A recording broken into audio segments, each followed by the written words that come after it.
As you may know, this week saw the biggest night in fashion. That's the Met Gala, where Zendaya, J-Lo, and Emma Chamberlain graced the steps of the Met in their couture. Also this week, some fashion news for the rest of us. Global brand Rhone debuting their women's line. After 10 years as strictly menswear, the athleisure brand launched women's apparel. I had a chance to catch up with their co-founder and CEO, Nate Checketts, and learn about the new line, Rhone's commitment to mental health, and of course, when it comes to apparel, what women do want.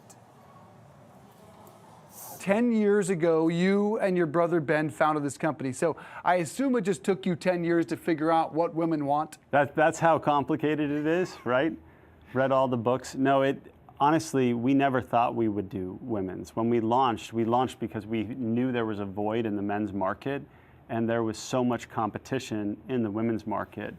But there are two things that happened. The first is that as we added to our team, we added so many talented, strong female executives. You know, at first it was like a group of guys in a room, and now more than 50% of our executive team is female, more than 50% of our overall team is female, and we have a huge female customer base of people buying for the men in their life. And many times we'll hear from them, the fabrics that I'm buying for my spouse or my son are better than the fabrics I'm getting from these other brands. When are you going to make women's? And so having customer demand and team expertise was really the catalyst to making the decision to launch the line. So you, Ben, me, all of us still haven't figured out what women want, but we know how to listen. That's one thing we know. So why now, and how significant is the launch coinciding with a partnership with the LPGA? Well, we launched now because that's when the product was ready. We prioritized making the absolute best product possible. And we brought in an incredible chief product officer 2 years ago. She's had a very strong impact on the line, not just our men's line, but she's got a storied career in the space. And she said to me when she joined, when you're ready, I'm going to make you the best women's product line in the market. And so it started as a side project, and we did a lot of testing. We did a ton of focus groups in our stores, listened to the customer, what do they want? And now that the product's here, you know, the one thing we do know that women want is they want comfort and they want really, really nice fabrics. And they want it to look stylish and on trend and flattering. And I will tell you, you know, my wife used to wear every brand. She was in our product this morning. I mean, she's beautiful and I love her, but I just kept looking. I'm like, this product looks amazing on you. So that's part of it. And then the LPGA relationship is something that happened really organically. They were looking for a new partner, and we really believe in what's happening in the women's sports landscape. And it's been an incredible partnership from day one that we're really excited about. Women's sports just exploding. So 80% of purchases are influenced by women. So even though you were menswear for a decade, were you simultaneously building female customers? Yeah, so some of our biggest competitors have announced publicly that 70% of their men's product are purchased by women. In our case, it wasn't that way. You know, all of those lines have a women's offering. So 30% of our products were being purchased by women from what we could see in the data. But you multiply that by, you know, a 1 million person database, you've got a lot of female customers in there, and many of them have been active in the last 12 months. So we knew that we had a female customer database that we could lean into, and honestly, Dave, we've been blown away by the response. Day one, we started seeing size integrity break in key products that we were meant to live for, you know, 8 weeks when we have reorders coming in. And so we've been overwhelmed by the positive response, and then just people getting the product.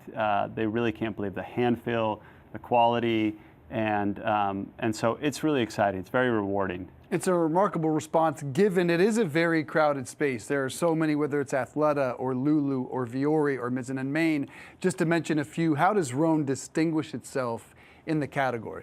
Well, I think, you know, we start at the fabric level with everything that we do.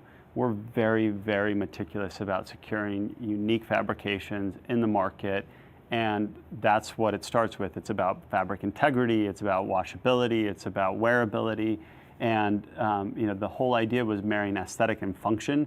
And you wear the product, it's we try and make it as seamlessly as possible for the customer. So if you can't win on product, nothing else matters. But I think the thing that we care the most about, we say all the time internally, we are a wellness brand that just happens to sell clothing. Our mission is to inspire those in the pursuit of their physical and mental health. And we're absolutely committed to that in building community, holding events in our stores, bringing people together, and destigmatizing what has become such a complex industry from a wellness perspective. And I was going to hit on that next, because your website says you're the only performance lifestyle brand that champions mental fitness. May is Mental Health Awareness Month. Countless companies claim the mantle of caring about mental health. What do you actually do, though, in the space? There's a few things that we do. The first thing that we do is we hold these really incredible events in our stores called Mind and Muscle events. And this was a format that was designed with some mental health experts, where we realized, as a men's brand initially, the mental health problem that we have is very specifically, in many cases, a men's mental health problem. Men are 4 times more likely to die by suicide. They're much more likely to deal with addiction issues and less likely to seek professional help when dealing with these challenges. And so, but most of this, not all of it, but a good portion of this stems from loneliness. And it is an epidemic that as a country we need to tackle and address.